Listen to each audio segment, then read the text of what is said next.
Breaking news in the motorcycle industry right now. We just got word across our desk that Harley-Davidson is shutting down production on all of their motorcycles for a 2-week period. Yeah, this is really big news, something we totally didn't expect at all. It's a little bit shocking, and we've got some info from Harley-Davidson that we can dive into and sort of explain why this might be happening. Yeah, now this is just exclusive to Harley-Davidson branded bikes, so a sub-brand like Livewire is not affected by this shutdown, but we'll go ahead and read you the press release that Harley-Davidson put out word for word.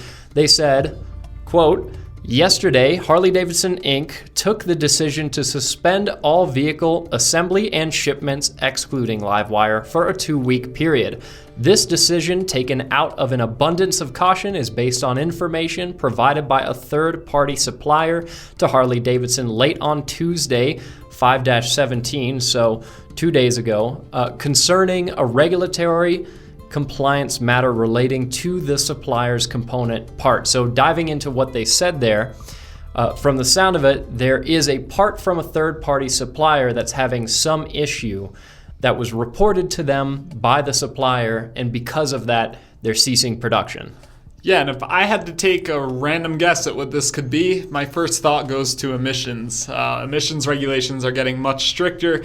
That's why we've seen some of the refreshes and some of the updates to bikes that we have seen in the past 2 years, because manufacturers, in order to keep selling, need to adhere to some of these newer emissions regulations. In their statement, it says a regulatory compliance matter, and that tends to be the hardest part of compliance these days, especially with an old school engine like this. It's a push rod, simple V-twin, big displacement. So you would imagine that potentially this is an emissions related issue. Right, and there's just not that many other things that bikes need to adhere to be compliant. Like, they don't need to go through crash testing or have certain airbags. There's a lot more that goes into a car.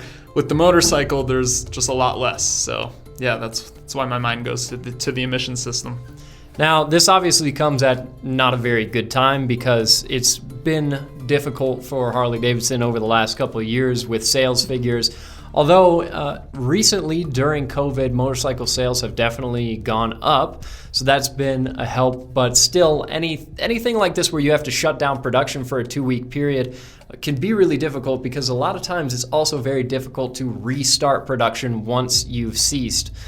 So it'll be interesting to see if it's just this 2-week period that they're planning to shut down, that production will be ceased for, and how this is going to affect them going forwards. Yeah, so they're obviously working on a solution, whatever this part may be, emissions or not. You can bet yourself that Harley is working through the nights right now trying to figure out how to start building gas-powered motorcycles again. And I'm really interested to see what happens after 2 weeks. I mean, I'm hoping that this shutdown is only 2 weeks, or maybe even shorter than that. Hopefully they can get their, these parts and their supplier figured out in the next week or so, and then start right back up. But we'll be sure to keep you updated if we hear anything else, and keep reporting on this story. Yeah, and especially because Harley has a lot of new motorcycles coming out. I mean, on screen we have the Lowrider ST.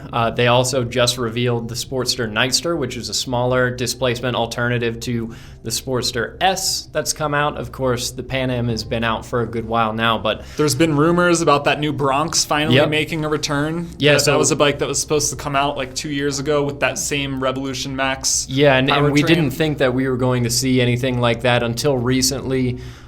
There seems to be some rumors that potentially the Bronx will be coming down the line. So potentially a lot of really cool things going on at Harley-Davidson if issues with suppliers, third-party suppliers, doesn't halt things. And it's been difficult in general for manufacturers. Obviously, supply chain issues have been huge. Motorcycle production has been low. Even shipping, getting the bikes overseas has been a disaster for a lot of these manufacturers. Yeah, I mean, when new motorcycles come out, we go on ride events for these new bikes, and it's been an issue for a lot of the manufacturers where they just haven't been able to get access to enough motorcycles to do ride events, to invite journalists out so that we can ride the bikes and make videos about them, make articles about them. So it's not only been difficult on the dealership side and on the consumer side, driving up pricing, it's even difficult for the manufacturers themselves to get their hands on these vehicles because of supply chains, because of all these issues that have been going on. And that's going to affect everything. If you can't buy one of these new in a dealership, what's going to happen to used prices? Yeah. Used Harley-Davidson prices are going to skyrocket. So, yeah, it's not looking great, but hopefully they can turn it around pretty quick and be back on the right path. Yeah, I think in theory a 2-week shutdown won't be the end of the world. I mean, there's definitely a lot of bikes that we're looking forward to seeing at dealerships. I would love it if we can put a Sportster Nightster next to a Sportster S. And I've been talking with our local dealership here, High Country Harley-Davidson. I want to ride that Sportster S. Yeah, so putting those two bikes side by side in a video would be fantastic. But talking to our buddy Scott, who runs the dealership here, it's just really difficult for them to have any inventory because anytime bikes get in, they immediately get sold off. They're sold before they even show up most of the time. Yeah, because there's just so little supply. Yeah. So, yeah, what are you going to do? We're living in crazy times right now, and it's not just the motorcycle industry either. It's pretty much everything. It's everything. It's every industry. Cool. Well, there you have it. Let us know down in the comments below if you think we're wrong about the emissions equipment. Let us know if you have any other ideas as to what could have caused this, what part it might be. Yeah, hopefully more information is going to be coming down the line because right now it's overall pretty vague. Yeah. And don't forget to head on over to alltfl.com. That way, if we give you any updates on this story, you won't miss any of that. We'll see you in the next video.